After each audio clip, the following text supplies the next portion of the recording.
Seguimos com Entre Nós, agora Jamil Chad de volta com a gente hoje. Jamil, boa tarde para você. 2 assuntos, né?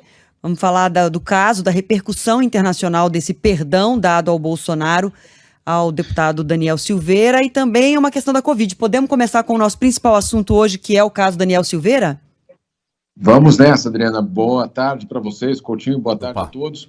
Uma repercussão, claro, aí no Brasil, certamente, mas também que acende um alarme aqui no exterior. Pelo seguinte, Adriana, já nos últimos meses, eu diria, essa questão da relação entre o Executivo e o Supremo no Brasil passou a fazer, sim, parte do radar das instituições internacionais, justamente aquelas que estão mais preocupadas com a saúde, vamos dizer assim, da democracia brasileira e, claro, do Estado de Direito.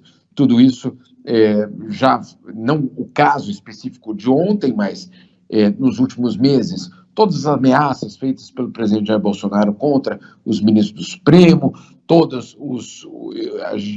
acho que a gente poderia colocar as tentativas de ameaça, pelo menos, colocadas, um discurso de ódio colocado nessa questão, levantaram muitas questões por parte das instituições internacionais. Uma delas, o próprio Alto Comissariado da ONU para Direitos Humanos, que antes do 7 de setembro do ano passado já lançou um alerta em relação colocaria aí as ameaças entre Jair Bolsonaro e o Supremo. Esse em primeiro lugar.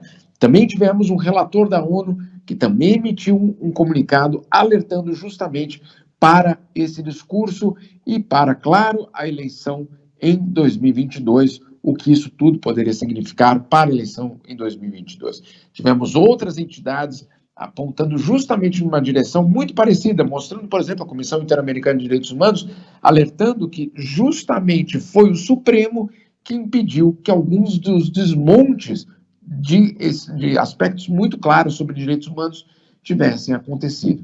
E para completar, um instituto sueco, na verdade, é o principal instituto de estudos da democracia no mundo, deixando muito claro que se não fosse o Supremo do Brasil, a questão da democracia no país teria sido deteriorada ainda mais.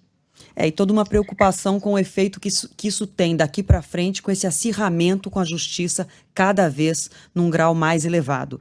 Agora, Jamil, a pauta agora é Covid e, novamente, o tratamento único que surgiu, pelo menos para tentar evitar casos graves da doença, o agravamento da Covid, deve ficar restrito a países ricos, porque o tratamento é muito caro e uma preocupação grande quanto a isso também internacionalmente, né? Adriana, mais uma vez, o mundo repetindo os erros da vacinação. Qual foi o erro, o grande problema da vacinação? A concentração de doses na mão de alguns países e só meses depois que essas doses começaram a chegar aos países em desenvolvimento, alguns deles hoje ainda não receberam nem 10% ou 15% da sua própria população, ou seja, você ainda tem um déficit.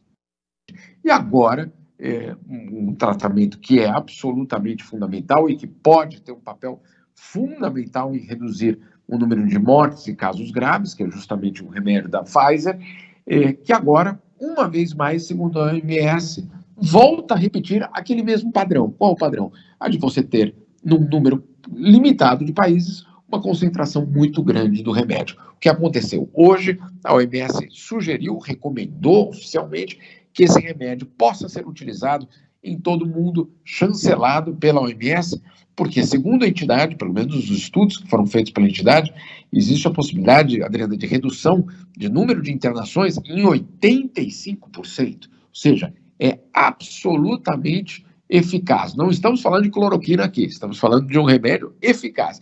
Vale lembrar, a cloroquina foi descartada pela OMS. No caso, agora, é um remédio que, por todos os estudos científicos, foi provado que ele sim tem um impacto muito grande. Mas aí a gente volta ao mesmo problema. Um remédio caro, que praticamente um número significativo de reservas, justamente da produção desses remédios para 2022, nas mãos dos países mais ricos. Voltamos ao mesmo problema. Há um grão de esperança nessa história. Qual é a grande esperança? O fato de que a Pfizer, a multinacional do setor farmacêutico, indicou que está disposta a abrir mão da patente para quem quiser produzir uma versão genérica do remédio, do tratamento. Isso é muito importante. Agora, isso não acontece da noite para o dia. Isso você não faz um remédio, distribui e fabrica e faz toda a linha de produção em poucas semanas. Ou seja, mesmo que houver essa transferência de tecnologia, mesmo que houver uma versão genérica desse produto, ele não vai chegar vamos dizer assim, aos equivalentes do SUS do mundo inteiro nas próximas semanas. É isso, Jamil. Eu abri o Entre Nós de hoje falando do Brasil real, do Brasil que tem muitos problemas para resolver. Esse problema que você acaba de citar, de dar o acesso ao único medicamento que até agora é eficaz em casos graves de Covid, é um problema do mundo real. É que às vezes a gente está muito longe dos problemas reais e é a sensação que a gente tem quando a gente lê, por exemplo, um decreto de indulto que faz referência à comoção legítima e nacional em nome de Daniel Silveira.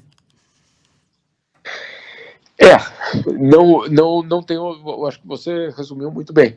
Estamos falando de um Brasil real e de um mundo real. Aquele que vê a tecnologia explodir no bom sentido de chegar a um tratamento para uma doença que teve um impacto e tem um impacto impressionante na economia mundial, mas que não chega a todos. E, de outro lado, também uma preocupação internacional com uma decisão tomada pelo presidente brasileiro. Eu ouvi muita gente, viu, Adriana, dizendo, não, mas até que história é essa? O mundo está interessado numa decisão dessa?